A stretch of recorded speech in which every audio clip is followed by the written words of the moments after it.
الحمد لله رب العالمين والصلاة والسلام على أشرف الأنبياء والمرسلين وعلى آله وأصحابه وذرياته وأهل بيته أجمعين أما بعد فأعوذ بالله من الشيطان الرجيم بسم الله الرحمن الرحيم إن الله لا يغير ما بقوم حتى يغيروا ما بأنفسهم وإذا أراد الله بقوم سوءا فلا مرد له وما لهم من دونه من وال صدق الله العظيم وصدق رسوله النبي الأمين الكريم ونحن على ذلك لمن الشاهدين والشاكرين والحمد لله رب العالمين.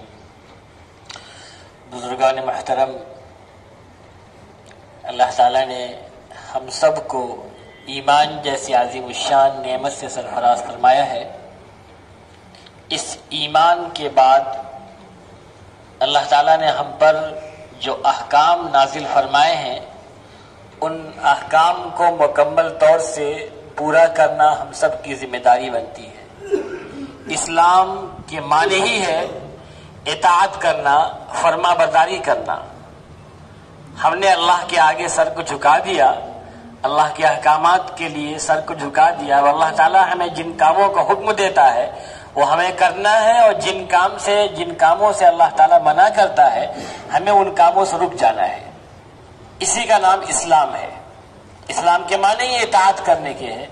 جب ہم مسلمان ہو گئے، ایمان والے ہو گئے، تو اب ہم نے سر تسلیم خم کر دیا. اب اللہ کی ماننا ہے، اس کے نبی کی ماننا ہے، اور اس کے علاوہ جن چیزوں سے اللہ تعالیٰ نے منع فرمایا ہے ہمیں اس سے رک جانا ہے. یہی ایک مومن کی کامیابی کا ذریعہ بننے والا ہے. اگر اس سے انسان ہٹتا ہے تو ناکامی میں وہ پھنس جائے گا. عزیزان ملت اسلامیہ، میں نے جو قرآن کریم کی آیت کریمہ تلاوت کیا، اللہ تعالیٰ اس میں ارشاد فرماتا ہے ان اللہ لا یغیر ما بقوم حتی یغیروا، کہ اللہ تعالیٰ کسی بھی قوم کو ان کے حالات کو اس وقت تک نہیں بدلتا ہے جب تک کہ خود اپنے آپ کو نہ بدل لے. یعنی جب تک وہ خود ارادہ نہ کر لے کہ ہمیں بدلنا ہے تب تک خالق کائنات بھی نہیں بدلتا ہے. انسان کو عزم کرنا پڑتا ہے، ارادہ کرنا پڑتا ہے. انسان عزم ہی نہ کرے، ارادہ ہی نہ کرے تو کہاں سے کام ہو سکتا ہے؟ انسان کو کوشش کرنا پڑے گا اس کے آگے لیے. کسی شاعر نے کیا کہا اس کو کہ خدا نے آج تک اس قوم کی حالت نہیں بدلی، خدا نے آج تک اس قوم کی حالت نہیں بدلی، نہ ہو جس کو خیال آپ اپنی حالت کے بدلنے کا.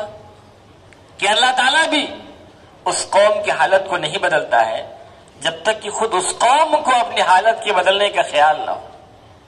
جب اس کو اپنا اس بات کا خیال ہوگا، اس فکر ہوگی کہ ہمیں بدلنا ہے، تو خالق کائنات بھی اس کے حالات کو بدلے گا. حضرت مولانا شاہ الحق صاحب سے کسی نے پوچھا کہ حضرت آج امت پہ مصیبتوں کے پہاڑ ہیں، امت پریشانی سے بالکل ہر طرح سے اس کی طرف پریشانیوں کا یلغار ہے، امت پہ ستم ڈھائے جا رہے ہیں، صلحاء ہیں، اللہ والے دنیا میں موجود ہیں، ان کی دعاؤں کا اثر کیوں نہیں ہو رہا ہے؟ وہ دعا کر دیتے، امت پہ جو پریشانیاں ہیں، جو مصیبتیں، وہ دور ہو جاتی. تو اللہ والے بھی کیا بہترین جواب دیتے ہیں. فرمانے لگے ایک مثال دے کر کے کہ جب باپ بیٹے سے ناراض ہوتا ہے، باپ ناراض ہو بیٹے سے، اور اس کی ماں یا اس کے ماموں، اس کے نانا، اس کے دادا باپ سے کہیں کہ مان جاؤ، جائے تو مان جاؤ، جانے تو مان جاؤ، چھوڑو جا جس کو معاف کر دو. اب بیٹا معافی نہ مانگے، بیٹا اڑا ہوا اپنی غلطی پہ، اور نادم نہیں ہو رہا ہے، شرمندہ نہیں ہو رہا ہے، اسے اپنی غلطی کا احساس ہی نہیں ہو رہا ہے، تو باپ معاف کرے گا؟ وہ جب بیٹا اڑا ہوا کہ نہیں ہم اڑے ہوئے، تو دادا کہے، دادی کہے، نانا کہے، نانی کہے، باپ کو غصہ آئے کہ نہیں آئے گا؟ کہ میں تو معاف کرنے کو تیار ہوں، کم سے کم معافی تو مانگ لے میرے سامنے آ کر کے. تو رب کائنات بندوں کو معاف کرنے کو تیار ہے، ان کو مصیبتوں سے باہر نکلنے کے تیار ہے. صلحائے امت دعا بھی کر رہے ہیں، اولیاء کرام دعا بھی کر رہے ہیں، لیکن خود امت تیار نہیں ہے اللہ سے معافی مانگنے کے لیے. خود امت تیار نہیں ہے گناہوں سے باہر نکلنے کے لیے، تو اللہ کی مدد کہاں سے آئے گی؟ خود امت تیار نہیں ہے گناہوں کے دلدل سے باہر نکلنے کے لیے، تو اللہ کی مدد کہاں سے آئے گی؟ پریشانیاں دور کیسے ہوں گی؟ مصیبتیں دور کیسے ہوں گی؟ جب ہم خود عزم نہ کر لیں، ہم خود ارادہ نہ کر لیں کہ ہم مصیبت سے باہر نکلیں، تب تک ہم مصیبت سے باہر کیسے نکلیں گے؟ اس لیے ہمیں چاہیے کہ پہلے ہم اپنا محاسبہ کریں، اپنا جائزہ لیں کہ صبح سے شام تک ہمارا کام کتنا اللہ کے لیے ہو رہا ہے اور کتنا اللہ کے احکام سے ہٹ کے ہو رہا ہے. کتنے کام ہم حرام کر رہے ہیں اور کتنے کام ہم حلال کر رہے ہیں. جب انسان اپنا محاسبہ کرے گا، اپنا جائزہ لے گا، اپنے آپ کو گناہوں سے بچائے گا، تو اللہ کی مدد آئے گی. یقینی بات ہے، ماضی میں بھی آئی تھی، آتی رہی ہے، پھر آئے گی. شرط یہ ہے کہ ہم اللہ کی طرف رجوع تو کر لیں.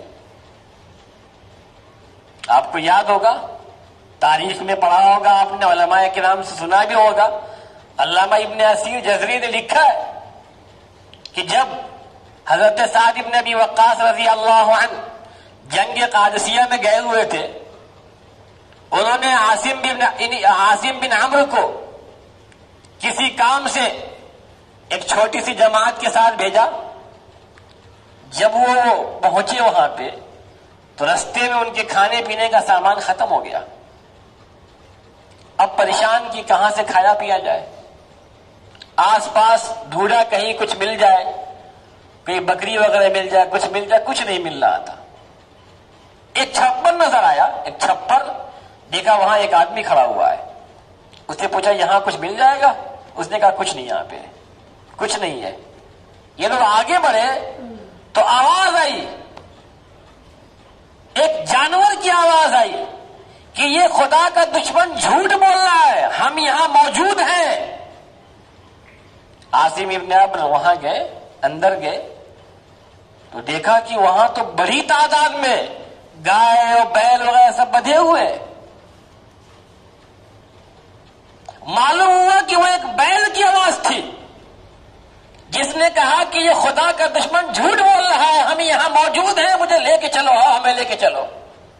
پھر عاصم ابن عمرو اپنے ساتھیوں کے ساتھ ان تمام کو لے کے گئے، اپنے ساتھیوں میں تقسیم کیا اس کو. حجاج بن یوسف کے سامنے جب اس واقعے کا تذکرہ کیا گیا تو حجاج نے کہا کہ ہم اس کو نہیں مانتے. کیا دلیل اس کی؟ تو کہا گیا کہ اس کے شرکاء میں سے ابھی کچھ زندہ ہیں، اس جنگ قادسیہ کے ابھی کچھ زندہ ہیں کچھ لوگ، تو ان کے پاس پیغام بھیج کر کے اس نے اس کے بارے میں تصدیق چاہی.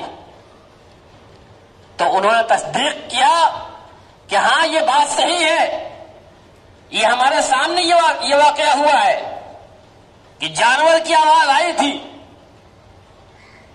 تو حجاج نے پوچھا اس واقعے کے بعد آپ لوگوں کے اندر تاثر کیا تھا؟ تو کہا کہ تاثر یہ تھا کہ رب کائنات ہم سے راضی ہے، خدا تعالی ہم سے راضی ہے. حجاج نے یہ کہا کہ یہ تو اس وقت ہو سکتا ہے کہ جب ساری کی ساری قوم متقی و پرہیزگار ہو. تو انہوں نے کہا دلوں کا حال تو اللہ تعالیٰ جانتا ہے، دلوں کا حال تو خدا تعالیٰ جانتا ہے، لیکن اس قوم سے زیادہ دنیا سے بے نیاز قوم، دنیا سے بے رغبت قوم ہم نے آج تک نہیں دیکھا. جو وہاں شریک تھے ان کے تقوی کا مقام یہ تھا کہ ان سے زیادہ دنیا سے بے نیاز، دنیا سے بے رغبت قوم ہم نے نہیں دیکھا. تو یہ کب ہوتا ہے؟ جب اپنے زندگی میں ہم خوف خدا لائیں. جب تقوی اختیار کریں گے اللہ کی مدد بھی آئے گی اور اللہ معاف کرنے کو تیار ہے.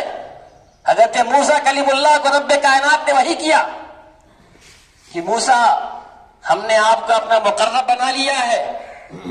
موسیٰ ہم نے آپ کو اپنا مقرب بنا لیا ہے، آپ کا انتخاب کر لیا ہے. مولانا رومی نے لکھا ہے کہ حضرت موسیٰ نے پوچھا یا اللہ کس وجہ سے آپ یہ کرتے ہیں؟ کیا سبب ہے جس کی وجہ سے آپ کسی کو اپنا مقرب اور برگزیدہ بناتے ہیں؟ رب کائنات نے فرمایا موسیٰ،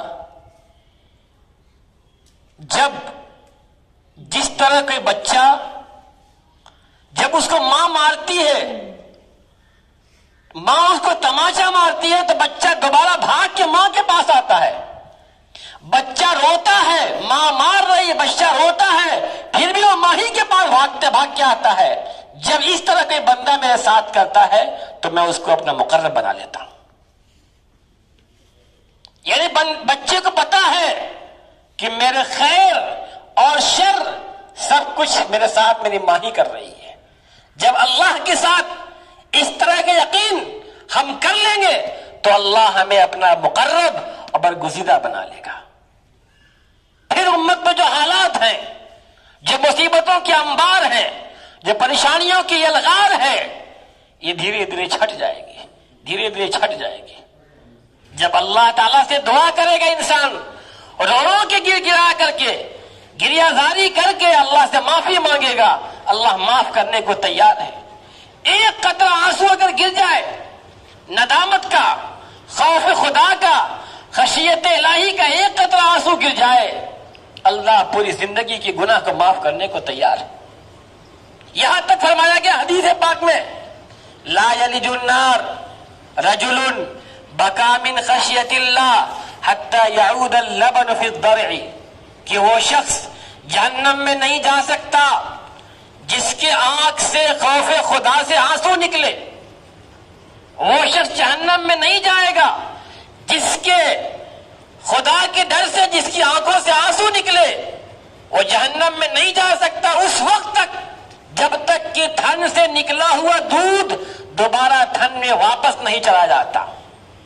تو جس طرح تھن سے نکلا ہوا دودھ تھن میں واپس نہیں جا سکتا، اسی طرح جس بندے کی آنکھ سے خوف خدا سے آنسو نکلے گا وہ بندہ جہنم کی آگ میں کبھی نہیں جائے گا.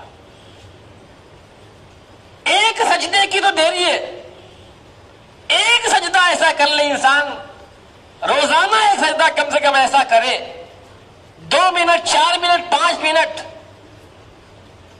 دل میں یہ استحضار کر کے کہ سب سے بڑی کائنات کے مالک کے سامنے کھڑا ہوں، جو خالق کائنات ہے، مالک ارض و سما ہے، موت و حیات جس کے قبضے میں ہے، اور اپنے گناہوں کا تصور دل میں رہے کہ میں تو سراپا گناہگار ہوں. بندہ تو اپنے آپ کو سراپا گناہگار سمجھے اور دل میں یہ خیال کرے باری تعالیٰ تو غفور رحیم ہے، تو ارحم الراحمین ہے، تیری رحمت تیرے غصے پہ غالب ہے. یہ تصور کر کے وہ اللہ کے سامنے روئے، ایک قطرہ آنسو نکال دے، اللہ پورے زندگی کے گناہ کو معاف کرنے کو تیار ہے. بس شرط یہ ہے کہ بندہ کوشش تو کرے. وہی جو مثال دیا میں نے کہ باپ تو معاف کرنے کو تیار بیٹھا ہے، دادا سفارش کر رہے ہیں، دادی سفارش کر رہی ہیں، نانا سفارش کر رہے ہیں، نانی سفارش کر رہی ہیں، لیکن بیٹا تیار ہی نہیں معافی مانگنے کو. بیٹے کو احساس ہی نہیں ہے تو کہاں سے ہوگا؟ پھر لوگ کہیں کہ دنیا میں ایک سے ایک اللہ والے ہیں، ایک سے ایک بڑے اللہ کے ولی ہیں، بزرگ ہیں، ان کی دعا کی برکت سے امت سے مصیبتیں دور کیوں نہیں ہوتی؟ وجہ یہی اس کی ہے کہ جب ہم خود تیار نہیں ہوں گے تو اللہ ہمیں کیسے معاف کرے گا؟ انسان کوشش تو کرے، آپ ایک قدم آگے بڑھاؤ، تھوڑا سا آپ بڑھو، اللہ تعالیٰ آپ کی طرف تیزی سے دوڑ کے آ گیا. تو خدا نے آج تک اس قوم کی حالت نہیں بدلی، نہ ہو جس کو خیال آپ اپنی حالت کے بدلنے کا پہلے ہمیں خود عزم مصمم کرنا پڑے گا کہ ہمیں اپنی اصلاح کرنی ہے، اپنے گھر والوں کی اصلاح کرنی ہے، اپنے بال بچوں کی اصلاح کرنی ہے، اپنے دوستوں کی اصلاح کرنی ہے، اور قرب و جوار کی اصلاح کرنی ہے۔ جب یہ دل میں خیال ہوگا، جب یہ عزم مصمم کریں گے تو اللہ کی مدد آئے گی، ہمیشہ سے آئی ہے، اور مومنین کے ساتھ تو اللہ تعالیٰ نے وعدہ فرمایا ہے کہ مومن کی ہم مدد فرمائیں گے۔ اللہ تعالیٰ ہم سب کو صحیح باتوں پہ عمل کرنے کی توفیق عطا فرمائے۔